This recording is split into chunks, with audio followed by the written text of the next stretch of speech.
నమస్తే welcome to V3 news లక్ష్యం సమాజహితం నేను ఆకాంక్ష ముందుగా హెడ్లైన్స్ చూద్దాం మల్కాపేట రిజర్వాయర్ పనులను పరిశీలించిన మంత్రి కేటీఆర్ త్వరితగతిన ప్రాజెక్టు నిర్మాణం పూర్తి చేయాలని ఆదేశాలు బాచ్పల్లి PS పరిధిలో విషాదం అపార్ట్మెంట్లో పనిచేస్తున్న ఓ యువతి అనుమానాస్పద మృతి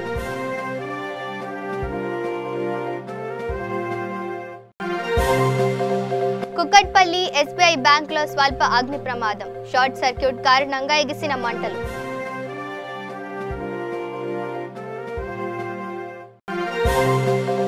జనగామ జిల్లాలో పాలనాధికారి నిఖిల పర్యటన పల్లె ప్రగతి పనులను పరిశీలించిన కలెక్టర్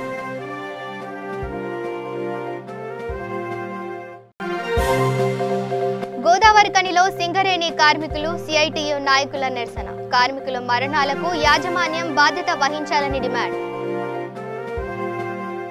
ఇక డీటెయిల్స్ చూస్తే తెలంగాణ రాష్ట్ర అవతరణ దినోత్సవాన్ని పురస్కరించుకొని రాజన్న సిరిసిల్ల జిల్లా కోనరావుపేట మండలంలోని Malkapet reservoir టన్నెల pump house package పనులను మంత్రి కేటీఆర్ పరిశీలించారు అక్టోబర్ 15వ తేదీ వరకు మల్కాపేట రిజర్వాయర్ పనులు పూర్తి చేయాలని వచ్చే ఏసంగి పంటలకు రిజర్వాయర్ ద్వారా సాగునీరు అందించాలని అధికారులను సూచించారు నెమ్మదిగా పనులు జరగడంపై అధికారుల పనితీరుపై అసంతృప్తి వ్యక్తం చేశారు రిజర్వాయర్ పనులు వేగవంతం చేసి త్వరగా ప్రాజెక్టు పూర్తి చేయాలన్నారు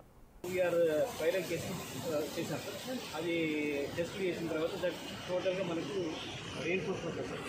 టనల్ తవ్వడం అయిపోయింది మెయిన్ ఇష్యూ వల్ల సిమెంట్ లైనింగ్ ఒకటి అయిపోయింది 10 years అది ఒక్కటి అయిందంటే చాలు మెయిన్ కాలువలు అయిపోయింది బయట రిజర్వాయర్ కూడా అయిపోతుంది అది ఇష్యూ కాదు అది అయిపోతుంది ఓన్లీ ఇష్యూ లైనింగ్ మీరు ఎంత లైనింగ్ అప్పుడు పడితే అంత లైనింగ్ ఇప్పుడు రోజుకి ఎన్ని మీటర్లు అన్నారు రోజు 9 పెడితే గ్యాంట్రీలు రాష్ట్రం మీద లెక్క అయిపోయారు కదా అవును సార్ మ్యాక్సిమం 6.5 మంత్స్ అని చెప్పి అనుకున్నారు తర్వాత నేను మాట్లాడిన ఏదైతే న్యూస్ పోర్షన్ ఉన్నదో తర్వాత ఇంకా కోర్ పోర్షన్ ఉందో ఏదైతే అది ఫస్ట్ బ్యాటింగ్ చేస్తుందో హార్డ్ పోర్షన్ ఏదైతుందో అది మనం టనల్ వర్క్ అయిపోయింది లైనింగ్ ఒకటే స్కెచ్ సార్ మిట్మాన్ సార్ అప్రోచ్ ఛానల్ ప్లస్ ఖర్చు పోర్షన్ టోటల్గా మనకి ఇక్కడ 316 వరకు 318 వరకు అయిపోయింది సార్ ఓన్లీ మీరు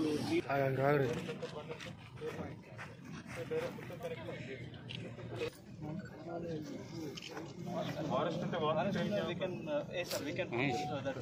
వాటికేమో బండ్ అంతా ఒకటే ఉంది కామన్ బండ్ ఉంది సార్ మనకి ఏంటంటే ఇక్కడ 5 బండ్లు మధ్యలో హిలాక్స్ ఉన్నాయి సార్ నేనేమంటున్నా అంటే ఈ గారితో ఇప్పుడు ఇట్లా ఉంది కదా ప్రతి దగ్గర ఒక హిలాక్ అది బండ్ 1 అవతల వైపు సార్ దాని పక్క హిలాకర్స్ బండ్ 2 మీద ఉన్నాం 1 2 హిల్ మీద కూడా వాకింగ్ ట్రైల్ ఏర్పాటు చేయమంటారు సార్ సార్ అంటే ఎవరన్నా నడుచుకు వెళ్ళాలనుకున్నా మధ్యలో ఫారెస్ట్ ఉన్నా పర్వాలేదు రైట్ సార్ ఫారెస్ట్ ఉంటే కూడా మనం చేయొచ్చు వాకింగ్ ట్రైల్ అయితే చేసుకోవచ్చు సార్ సో అదొకటి వాకింగ్ ట్రైల్ ఏర్పాటు చేయండి మొత్తం అన్నిట్లో అన్ని హిలాక్స్ మీద కూడా అదొకటి చేయండి ఇప్పుడు మొత్తం ఎన్ని లక్షల క్యూబిక్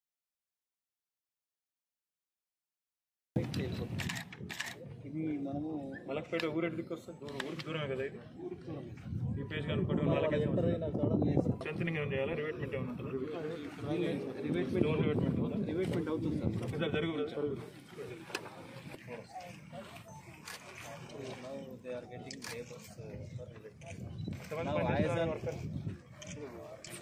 లేబర్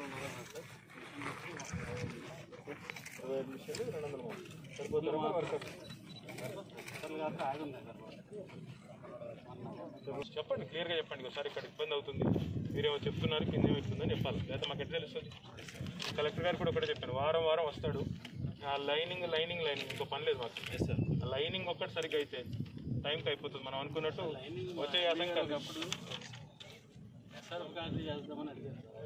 అవన్నీ you can discuss it internally you don't have to discuss in front of so many people మీరు ఒకటే పని మీకు అప్పచెప్పిన 2 కిలోమీటర్లు చేయండి మీరు మీ పని మొదలు పెట్టినారు కదా 300 మీటర్లు అయిందన్నారు కదా మిగతాది కూడా కంప్లీట్ చేయండి ఇందాక ఈ గారు ఏమన్నారంటే లూజ్ సాయిల్ ఎక్కడెక్కడైతుందో ఫస్ట్ అది కంప్లీట్ చేద్దాం బందోబస్తు చేసుకుంటే ఒకవేళ హార్డ్ సాయిల్ ఉన్న కాడ కొద్దిగా లేట్ అయినా తర్వాత చేసుకున్నా పర్వాలేదు కానీ వచ్చే యాసంగికి నీళ్ళు అందాలి మలక్పేటకి నీళ్ళు రావాలి ఇక్కడ నుంచి సింగసముద్రం అప్పర్ మానేరు దాకా పోవాలి. నువ్వేం చేస్తావు బ్రదర్? నాకైతే కాదు ఇది జూన్ 2, నాకు 4 నెలలు కూడా లేదు, మీరేమో 6 నెలల ప్లాన్లు వేసుకుంటున్నారు. ఇక బాచ్పల్లి పిఎస్ పరిధిలో ప్రగతి నగర్లో ఓ అపార్ట్మెంట్లో పనిచేస్తున్న అపర్ణ అనే అమ్మాయి అనుమానాస్పదంగా మృతి చెందింది. యువతి పనిచేస్తున్న ఇంటి యాజమానులు సుమలత ప్రసాద్ దంపతులు అపర్ణ అస్వస్థతకు గురైంది. దీంతో ఒక ప్రైవేటు ఆసుపత్రికి తరలించారు. అయితే పరిస్థితి విషమంగా ఉండడంతో ఆమెను ఉస్మానియా ఆసుపత్రికి తరలించారు. కాగా అప్పటికే యువతి మృతి చెందినట్లు వైద్యులు నిర్ధారించారు. తూర్పుగోదావరి జిల్లాకు చెందిన అపర్ణ తల్లి అర్జమ్మ తన తండ్రి నల్లబాబు మృతి చెందడంతో బతుకుదెరువు కోసం అపర్ణ అపార్ట్మెంట్లో డొమెస్టిక్ వర్కర్గా పెట్టింది. ఈ క్రమంలో యువతి అనుమానాస్పదంగా మృతి చెందింది. స్థానికుల సమాచారంతో ఘటనా స్థలానికి చేరుకున్న పోలీసులు కేసు నమోదు చేసుకుని దర్యాప్తు చేస్తున్నారు. నుంచి చెల్లి మా అమ్మ అవుతుంది చెల్లి. అయితే మా చెల్లికి దాదాపు 2 రోజులు అంటే 3 డేస్ నుంచి మా అమ్మకు ఫోన్ చేస్తా చెప్తా ఉంది. పక్క వాళ్ళు ఫోన్ తీసుకుని 3 సంవత్సరాల నుంచి పనికి పెట్టింది. 3 సంవత్సరాల నుంచి పనికి పెట్టినా సరే ఆ ఇంట్లో నమ్మకంగా చాలా చేస్తూ ఉంది. యాక్చువల్లీ మా బాబాయ్ లేరు, ఎక్స్పైర్ అయ్యారు. అయితే ఈలోగా ఏమైందంటే 3 రోజుల నుంచి ఫోన్ చేస్తూ సెక్యూరిటీ ఫోన్ నుంచి తీసుకుని సెక్యూరిటీ అడుగుతూ ఉందన్నమాట. అమ్మ నువ్వు తొందరగా రా, నువ్వు తొందరగా వచ్చి నన్ను తీసుకెళ్ళిపో ఇలా చెప్తూ అడుగుతూ ఉంటే మా అమ్మ కూడా అసలు ఏం చేయాలో తెలిసా ఎవరి నెంబరో ఇక్కడ కాంటాక్ట్ చేయడానికి లేక వాళ్ళ ఇన్సిడెంట్ జరిగిన నిన్న ఇన్సిడెంట్ జరిగిన 1 గంట ముందు ఫోన్ చేసి అమ్మ నేను అసలు చాలా భయంగా ఉంది, నన్ను మేడం ఏమేమో అంటుంది, అసలు నాకు ఏం తోచట్లేదు, నన్ను అర్జెంట్గా ఎక్కడి నుంచి తీసుకెళ్ళిపో అని చెప్తే యాక్చువల్లీ తీసుకెళ్ళలేదు. చాలా అన్యాయం జరిగింది మా చెల్లికి. ఏంటంటే ఇది ఖచ్చితంగా హత్య నేరం కింద నేను ఇప్పుడు ఎఫ్ఐఆర్ ఇప్పటివరకు ఫైల్ చేయలేదు. ఇప్పుడు ఫైల్ చేశారు ఎఫ్ఐఆర్. ఇప్పుడు 5 గంటలకు ఫైల్ చేసి ఎఫ్ఐఆర్ అది కూడా పెద్ద వాళ్ళు ఎవరన్నా ఉంటే తీసుకుని ఫైల్ చేసి ఇవాళ ఇప్పుడే ఎఫ్ఐఆర్ ఇవ్వడం జరిగింది. కనీసం డెడ్ బాడీ ఎక్కడుందో కూడా తెలియదు మాకు. యాక్చువల్లీ డెడ్ బాడీ ఉస్మానియా దవాఖానాలో యాక్చువల్లీ 2 గంటల జర్నీ ఉస్మానియా ఇవ్వాల్సిన అవసరం లేదు. ఇవాళ మళ్ళీ కేసు పెడితే ఏమంటున్నారు అంటే at the same time poison ఏమైనా తాగుండొచ్చని అంటున్నారు. పాయిజన్ తాగిన మనిషి ఇవాళ ఇప్పటివరకు చెప్పకుండా ఇప్పుడు ఫోన్ చేసి పాయిజన్ తాగిందంటే ఇప్పటివరకు తను ఎలా ఉందో కూడా తెలియదు. చాలా బాధగా ఉంది. అసలు ఇది ఖచ్చితంగా హత్య అనుకునే ఏం చెప్పడానికి ఇట్లాంటి ఏం లేదు అసలు. రెండోది ఏంటంటే పోలీసులు కూడా ఏం సహకరించట్లేదు. ఇప్పుడు నేను ఇందాక మాట్లాడారు ఏమనంటే చాలాసేపు కూర్చోబెట్టి ఇప్పుడు మాట్లాడి కూర్చోబెట్టి ఎఫ్ఐఆర్ రాసావు. ఇక కుక్కట్పల్లి భాగ్యనగర్ కాలనీలోని ఎస్బీఐ బ్యాంక్లో స్వల్ప అగ్ని ప్రమాదం సంభవించింది. బ్యాంక్లో మంటలు చెలరేగడంతో గమనించిన సిబ్బంది అగ్నిమాపక కేంద్రానికి సమాచారం అందించారు. అగ్నిమాపక సిబ్బంది సకాలంలో ఘటనా స్థలానికి చేరుకొని మంటలను అదుపు చేశారు. కాగా ఏసీలో ఏర్పడిన షార్ట్ సర్క్యూట్ వల్ల అగ్ని ప్రమాదం సంభవించిందని అధికారులు తెలిపారు. ఎటువంటి ప్రాణ నష్టం సంభవించకపోవడంతో అంతా ఊపిరి పీల్చుకున్నారు.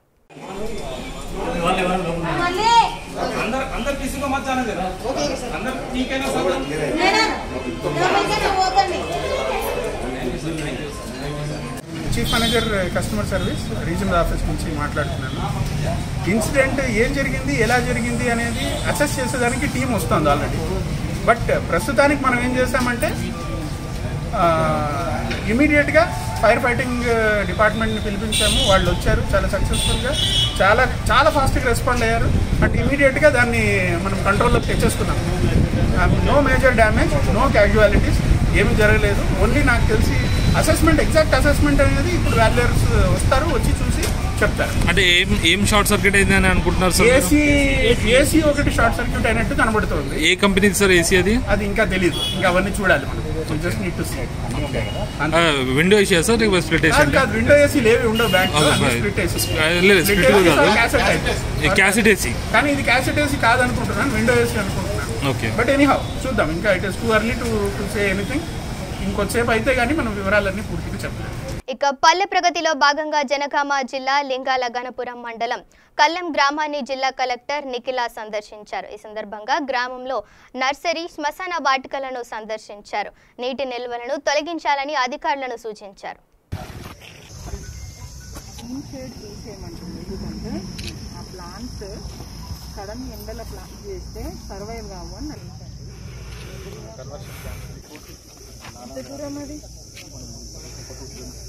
సెక్రటరీ లేదని లేదు, ఇక ఊరికో పంచాయత్ సెక్రటరీ ఉన్నారు. ఏవో వచ్చిందా వాళ్ళకి కానీ 50% కన్నా వేయాలని చెప్పారు 40% మన దగ్గర ఎవరన్నా మొక్కేసే రైతులు ఉన్నారా? మొక్క వాళ్ళు తెలియదు మొక్కలు ఏమయ్యారు? కళ్ళంలో అసలు మొక్కలు అయ్యారు. కోతులు ఎక్కువనే మేడం. ఎన్ని ఉన్నాయి? ఏం లేదు, ఇంకా జ్వరం చేస్తుంది. ప్రెగ్నెంట్ ఎంతమంది ఉన్నారు? 12 అంటే ఫస్ట్ ట్రైమిస్టర్లో ఉన్నారు. ఆ ప్రెగ్నెంట్ వాళ్ళకి కూడా ఏమి ఇబ్బంది లేదు. వేరే స్టేట్స్ నుంచి వచ్చిన వాళ్ళు ఎవరు ఓన్లీ హైదరాబాద్ అంతా పిల్లలు ఎంతమంది ఉన్నారు కళ్యాణ్లో? ఇక్కడ 4 మెంబర్స్ క్వారంటైన్లో ఉంటుందో 9 సైట్ ఇంట్లోనే ఉంటుంది, అసలు బయటికి వెళ్తున్నాయి.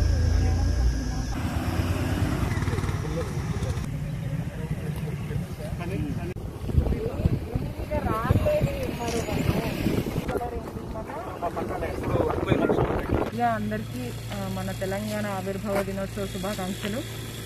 ఇవాళ ఎంతో అంటే కోవిడ్ జాగ్రత్తలతో మన ముఖ్య అతిథి చేత కలెక్టరేట్లో జెండా ఆవిష్కరణ చేసుకోవడం జరిగింది. అది కాకుండా పల్లె ప్రగతిలో భాగంగా లింగాల్గన్పూర్ మండలంలో కల్లెం గ్రామానికి వచ్చాము.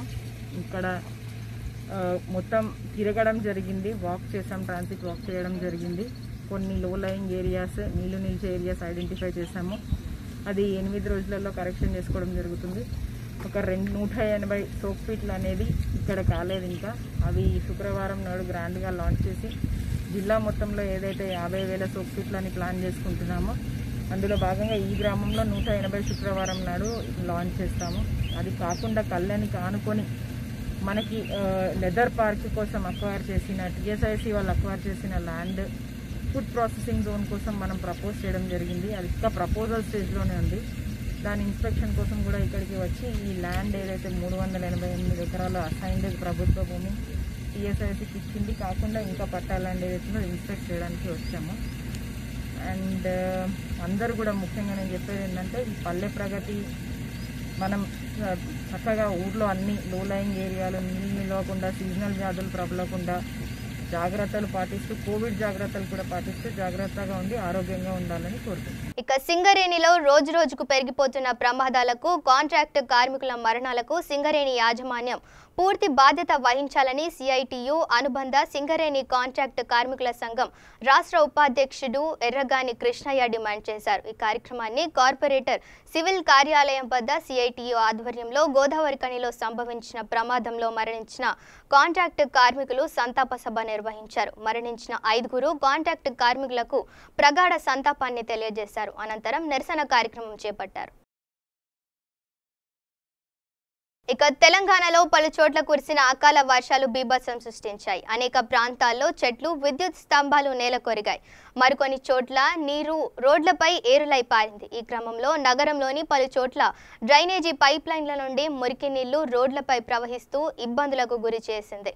రంగారెడ్డి జిల్లా తుర్కెంజాల్ మున్సిపాలిటీలో డ్రైనేజీ పొంగడంతో మొదటి వార్డు కౌన్సిలర్ సంగీతా మోహన్, 10వ వార్డు కౌన్సిలర్ స్వాతి అమరేందర్ రెడ్డి పైప్లను పరిశీలించారు. స్థానికులకు ఇబ్బందులు కలగకుండా చర్యలు చేపట్టాలని సిబ్బందిని సూచించారు.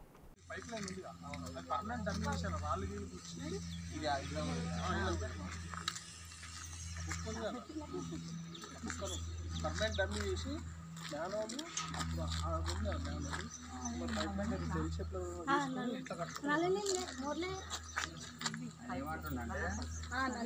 లైన్ దీని కింద పైప్ లైన్ అంతా పీక్తుంది.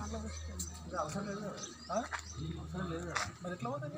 ఇట్లా సప్లై చేస్తుంది. అదే ఇవి పోతాయి కదా, దీని కింద ఉన్నది కథం అయిపోయి మ్యానువల్ కాడ పైప్ ఏదైతే వస్తుంది ఆ పైప్ తగ్గించేస్తుంది. ఇట్లా తీసుకొచ్చేయడం మ్యానువల్ కట్టి అందిస్తే మనం చేసిన పనికి ఇంత చేసిన దీనికోసమేనా? మీరేమన్నారు?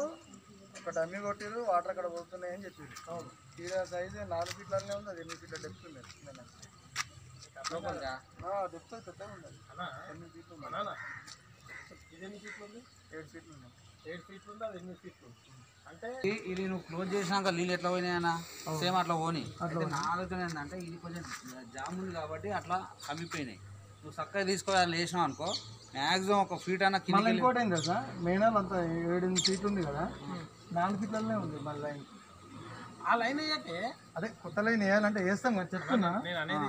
చెప్తే దాన్ని డమ్మీ చేసేసి ఈ నుంచి ఇటు దాకా కాలువ తీసి ఇది లెవెల్ చూడు, చూసినాక ఒక ఫీట్ నీళ్లు మాన్యువల్స్ వల్ల ఆగి వెళ్ళిపోయినా పర్వాలేదు కానీ 4 ఫీట్లు అవుతుంది ఎందుకంటే 2.5 ఫీట్లు ఆగింది అంటే నీకు 2 ఫీట్లు ఉంటుంది స్లోప్. ఓకే, ఖచ్చితంగా పోతాయి కదా. అయితే ఇంకో పని చేద్దాం, 2 ఫీట్లు ఆపి ఈ లైన్ వేసిన తర్వాత ఒక 6 మాన్యువల్స్ ఉంటాయి, అన్నీ ఒక 2 ఫీట్లు వేసి కొత్త బిల్లలు వేసేసి హైట్ లేదు రోడ్ కంటే హైట్ లేపితే ఉపయోగం అయితే ఏముండదు, కావాలంటే వాటర్ ఆగుతాయేమో తప్ప సొల్యూషన్. ఇక మొయినాబాద్ లో ఒకే కుటుంబానికి చెందిన 6గురికి కరోనా పాజిటివ్ వచ్చింది. దీంతో ప్రజలు ప్రభుత్వ సూచనలను పాటిస్తూ ప్రతి ఒక్కరూ జాగ్రత్తగా ఉండాలని మొయినాబాద్ సిఐ జానయ్య తెలిపారు. మొయినాబాద్ మండలంలో గత 3 నెలల నుంచి కూడా కరోనా పాజిటివ్ కేసెస్ లేవు. రీసెంట్గా మొన్న 21st రోజు మన మొయినాబాద్ విలేజ్లో మహమ్మద్ హుస్సేన్ అని ఒక రియల్ ఎస్టేట్ బిజినెస్ చేస్తాడు. అతను సహారా కాలనీలో ఉంటాడు. ఆయన వాళ్ళ మామయ్య అంటే వాళ్ళ వైఫ్ వాళ్ళ ఫాదరు హుషరాబాద్లో ఉంటాడు. ఆయనకు హెల్త్ ఇష్యూస్ ఉంటే ఆయన హెల్త్ బాగోలేదని చెప్తే ఇతన్ని పిలిచిరు, కొద్దిగా కారు తీసుకుని రమ్మని చెప్పి హాస్పిటల్ తీసుకుపోవడానికి. ఇతను సదుద్దేశంతో తన సొంత మామయ్య అనే ఉద్దేశంతో ఆయన పోవడం జరిగింది హుషరాబాద్ పోయి అక్కడి నుంచి హుషరాబాద్ దౌలత్పూర్ ఏరియా పోయి అక్కడి నుంచి వాళ్ళ మామయ్యను కారులో అపోలో హాస్పిటల్ తీసుకుపోవడం జరిగింది. జూబ్లీహిల్స్ అపోలో హాస్పిటల్కి తీసుకుపోయి అక్కడ అడ్మిట్ చేసిన తర్వాత అపోలో హాస్పిటల్లో అతనికి కరోనా పాజిటివ్ వచ్చింది. వాళ్ళ మామయ్య కరోనా పాజిటివ్ రాగానే ఇతను డౌట్ వ్యక్తం చేసుకొని తనకు తాను అంతా క్లీన్ చేసుకొని ఇంటికి వచ్చి హౌస్ క్వారంటైన్లో ఇండివిజువల్గా ఉండి అందరికి ఇన్ఫామ్ చేసిండు. ఇమ్మీడియట్గా అతన్ని మేము మెడికల్ టీమ్తో పోయి అతన్ని చెక్ చేయించిన తర్వాత అతనికి ఇమ్మీడియట్గా కింగ్కోట్ హాస్పిటల్కు షిఫ్ట్ చేయడం జరిగింది ఫర్ టెస్టింగ్ గురించి. అయితే అలా టెస్ట్ చేసిన తర్వాత కొన్ని రోజులకు 2 డేస్లో అతనికి కరోనా పాజిటివ్ వచ్చింది. అక్కడి నుంచి అతని గాంధీ హాస్పిటల్కి తరలించి అక్కడ ట్రీట్మెంట్ పొందుతారు. అయితే వాళ్ళ ఫ్యామిలీలో వాళ్ళ పెద్ద డాక్టర్కి కూడా కరోనా పాజిటివ్ వచ్చింది. ప్రతి ఒక్కరికి మొయినాబాద్ ప్రజలకి ముఖ్యంగా నేను చెప్పేది ఏంటంటే, మనకు లాక్డౌన్ పీరియడ్ జరిగిన 2 monthsలో మన దగ్గర ఎలాంటి పాజిటివ్ కేసులు లేకుండా మనం జాగ్రత్త పడ్డాము స్వీయ నిర్బంధంలో ఉంటూ. కానీ లాక్డౌన్ ఎత్తివేసే సమయంలోనే మనం మొయినాబాద్లో 2 విలేజ్లలో పాజిటివ్ కేసులు రావడం జరిగింది. అజీజ్ నగర్లో ఒకే కుటుంబంలో 6 మంది, అలాగే మొయినాబాదు లోకల్లో కూడా ఒకే కుటుంబంలో 2 పాజిటివ్ రావడం జరిగింది. కాబట్టి ఇప్పుడు మొయినాబాద్ అండ్ అజీజ్ నగర్లో మనం కంటైన్మెంట్ జోన్స్ కూడా చేశాము. ఆ కంటైన్మెంట్ జోన్స్ 14 days వరకు మనకు ఆ జోన్ అలాగే ఉంటుంది. అక్కడ కంటైన్మెంట్లో ఉన్న వాళ్ళందరూ బయటికి రాకుండా వాళ్ళు జాగ్రత్తగా ఉంటూ అన్నీ పాటిస్తూ ఉండాలి. అలాగే ఆ జోన్ వాళ్ళనే కాకుండా బయట వాళ్ళకు కూడా తెలియజేసేది ఏంటి అని అంటే, ఇప్పుడు మనము ఎన్ని రోజులు ఇంట్లో స్వీయ నిర్బంధంలో ఉన్నాము, కానీ ఇప్పుడున్న పరిస్థితుల్లో లాక్డౌన్ ఎత్తివేయడం వల్ల మనం బయటికి వచ్చి మన అవసరాల కోసం మన పనుల కోసం కానీ బయటికి రావడం జరుగుతుంది. అది రాక తప్పడం లేదు. కాబట్టి ప్రతి ఒక్కరు చెప్పేది ఏంటి అంటే, బయటికి వచ్చిన వాళ్ళు ఇది ఇప్పుడు కరోనా పోలేదు, మన లాక్డౌన్ మాత్రం ఎత్తేసింది అనేది గుర్తుపెట్టుకొని జాగ్రత్త పడుతూ తప్పకుండా ప్రతి ఒక్కరూ మాస్కులు ధరిస్తూ పరిశుభ్రతను పాటిస్తూ శానిటైజేషన్ పాటిస్తూ కొంచెం డిస్టెన్స్ మెయింటైన్ చేస్తూ ఒకరికొకరికి మధ్యలో డిస్టెన్స్ మెయింటైన్ చేస్తూ వాళ్ళ పనులు చూసుకొని పోవాలి. ఇక తెలంగాణ ఆవిర్భావ దినోత్సవం సందర్భంగా జూబ్లీహిల్స్ నియోజకవర్గం వెంగళరావు నగర్లో టీఆర్ఎస్ నాయకులు జెండా ఎగురవేశారు. ఈ కార్యక్రమంలో డివిజన్ అధ్యక్షురాలు దీదీప్య వేణుగోపాల్ ఇతర నాయకులు పాల్గొన్నారు. ఈరోజు ఈ కరోనా కారణంగా మేము చాలా నిరాడంబరంగా జరుపుకోమన్నారు కాబట్టి కేవలం అదే జెండా వందనం చేసి పలు చోట్ల జెండా వందనం చేయడం జరిగింది. ఎమ్మెల్యే మాధవి గోపీనాథ్ గారు ఆదేశాల మేరకు పలు చోట్ల ఒక 4 చోట్ల మేము జెండా వందనం చేశాము. అలాగే తెలంగాణ రాష్ట్ర ప్రజలు ఈరోజు తెలంగాణ రావడం కోసం చాలా కష్టపడ్డ అమరవీరులు ఎవరైతే అమరవీరులు వాళ్ళు అర్పించి ఈ జెండా వందనం చేయడం జరిగింది. ఇక పోలీస్ అధికారులు సిబ్బందికి మరియు రామగుండం పోలీస్ కమిషనరేట్ ప్రజలకు పోలీస్ కమిషనర్ వి సత్యనారాయణ తెలంగాణ ఆవిర్భావ దినోత్సవ శుభాకాంక్షలు తెలిపారు. Ramagundam police commissionerate CAR head quarters లో జెండా ఆవిష్కరించారు. ఈ సందర్భంగా గత సంవత్సరం విధి నిర్వహణలో ప్రతిభ కనబర్చిన పోలీస్ అధికారులకు రాష్ట్ర ప్రభుత్వం ప్రకటించిన వివిధ సేవ కఠిన సేవ పథకాలను పోలీస్ అధికారులకు అందజేశారు. ఇంత తక్కువ సమయంలో ఇంత మంచిగా చేసిన డిపో స్టాఫ్ ఏఆర్ స్టాఫ్కి అందరికి కూడా ఏఆర్ వాళ్ళు కూడా చాలా వాళ్ళ సేవలో మరువులేమండి.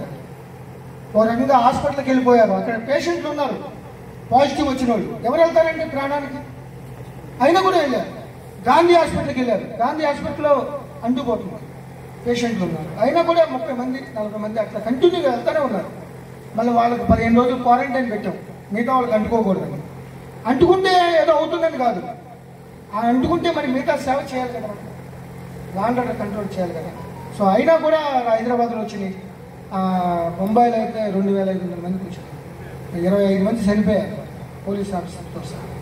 థ్యాంక్ యూ వన్స్ అగైన్ అందరికీ మరొకసారి తెలంగాణ అవతరణ ఆవిర్భావ దినోత్సవ శుభాకాంక్షలు తెలియజేస్తాను. Thank you very much.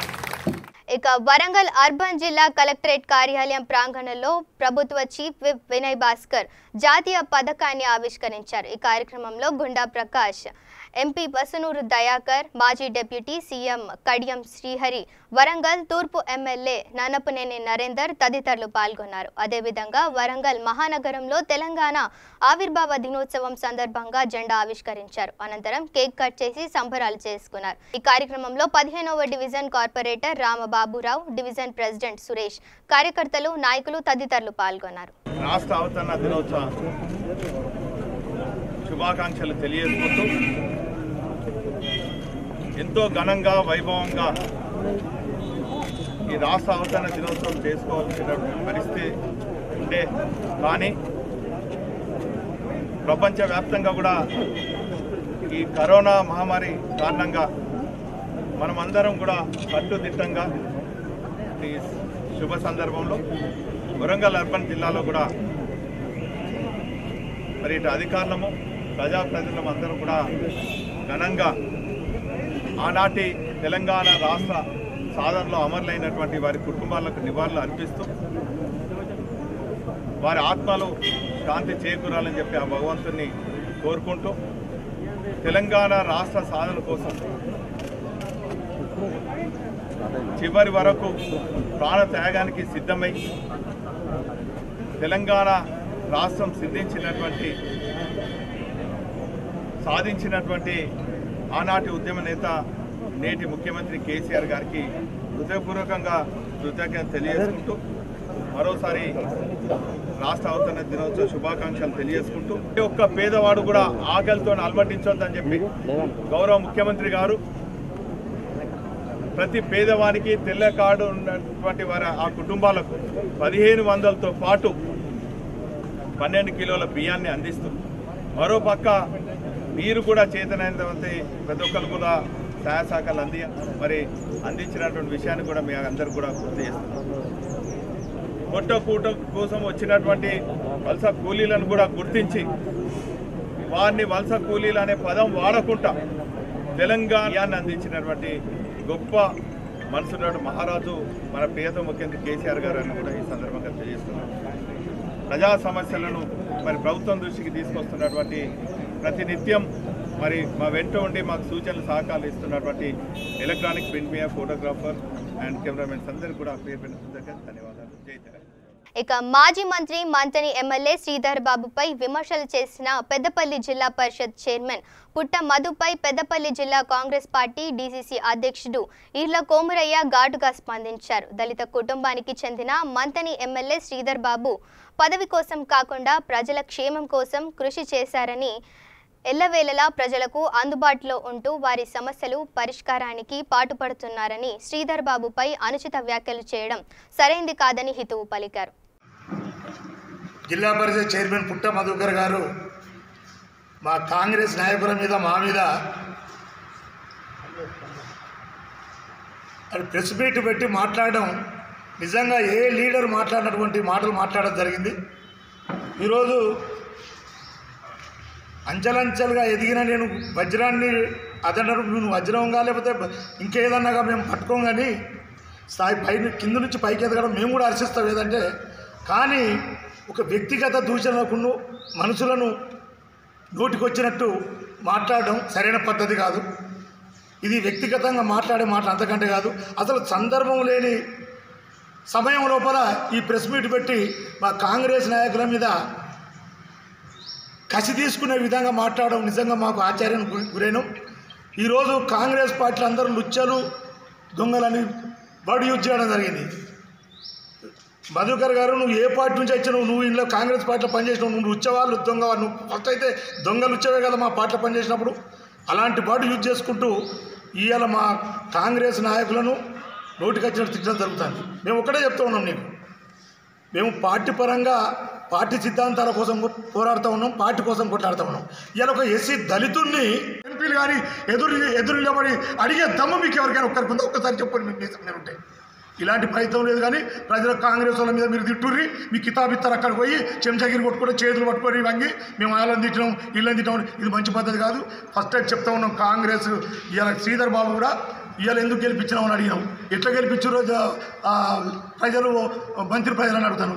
అరే నేను ఎందుకు కొడగొట్టిరో వాళ్ళని అడగాల, నేను ఎందుకు కొడగొట్టి ఆయన ఎందుకు గెలిపించారో ప్రజలు అడిగితే చెప్తారు.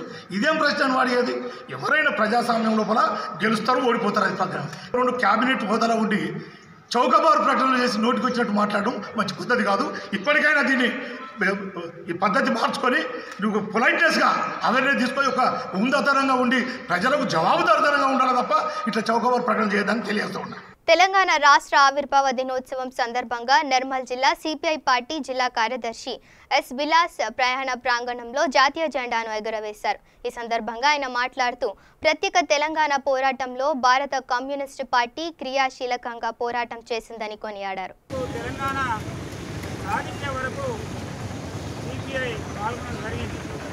ప్రజలందరికీ తెలిసిన విషయమే. మొట్టమొదలు పార్లమెంట్లో సిపిఐ తెలంగాణ రాష్ట్రం కావాలని అడిగిన కామ్రేడ్ గురుదాస్ గుప్తా మొట్టమొదలు పార్లమెంట్లో తెలంగాణ రాష్ట్రం కావాలని అడగడం జరిగింది. ఇదే కేసీఆర్ ఏబీ వర్ధన్ అప్పుడు సిపిఐ జాతీయ ప్రధాన కార్యదర్శి ఉన్నప్పుడు ఆయన వద్దకు వెళ్ళి సిపిఐ ఈ తెలంగాణ రాష్ట్ర సాధనలో పాల్గొనాలని మద్దతు ఇవ్వాలని కోరడం జరిగింది. అదేవిధంగా సిపిఐ జాతీయ మహాసభలలో తీర్మానం చేయడం జరిగింది తెలంగాణ రాష్ట్ర సాధన వరకు పోరాటం చేయాలని. అదేవిధంగా తిరుపతిలో జరిగినటువంటి సిపిఐ మహాసభలలో కూడా తెలంగాణ రాష్ట్రం సాధించుకోవాలి, మనం తెలంగాణ రాష్ట్ర సాధన పోరాటంలో పాల్గొనాలని చెప్పడం జరిగింది. సిపిఐ 2014 నుండి ఈ రోజు వరకు 6 సంవత్సరాలైంది తెలంగాణ రాష్ట్రం సాధించుకున్నాం. కానీ ఈరోజు ప్రజలు ఏమనుకుంటున్నారంటే కేవలం టీఆర్ఎస్ఏ దీన్ని సాధించిందని వారికి మొత్తం సీట్లు కట్టబెట్టడం జరిగింది. అదే ప్రతిపక్షమైనటువంటి సిపిఐకి 1 సీటు కూడా కట్టబెట్టాలి. ఇది చాలా అన్యాయమైన విషయం. ఈరోజు సిపిఐ రైతులకు వ్యవసాయ కార్మికులకు సంబంధించిన పోరాటం కూడా చేయడం జరుగుతుంది. ఇక బులెటిన్ ముగించే ముందు హెడ్లైన్స్ మరోసారి చూద్దాం. మల్కాపేట రిజర్వాయర్ పనులను పరిశీలించిన మంత్రి కేటీఆర్ త్వరితగతిన ప్రాజెక్టు నిర్మాణం పూర్తి చేయాలని ఆదేశాలు. బాచ్పల్లి పిఎస్ పరిధిలో విషాదం, అపార్ట్మెంట్లో పనిచేస్తున్న ఓ యువతి అనుమానాస్పద మృతి.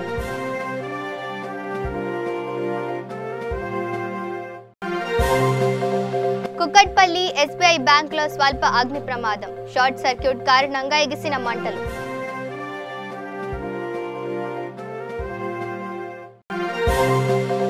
జనగామ జిల్లాలో పాలనాధికారి నిఖిల పర్యటన, పల్లె ప్రగతి పనులను పరిశీలించిన కలెక్టర్.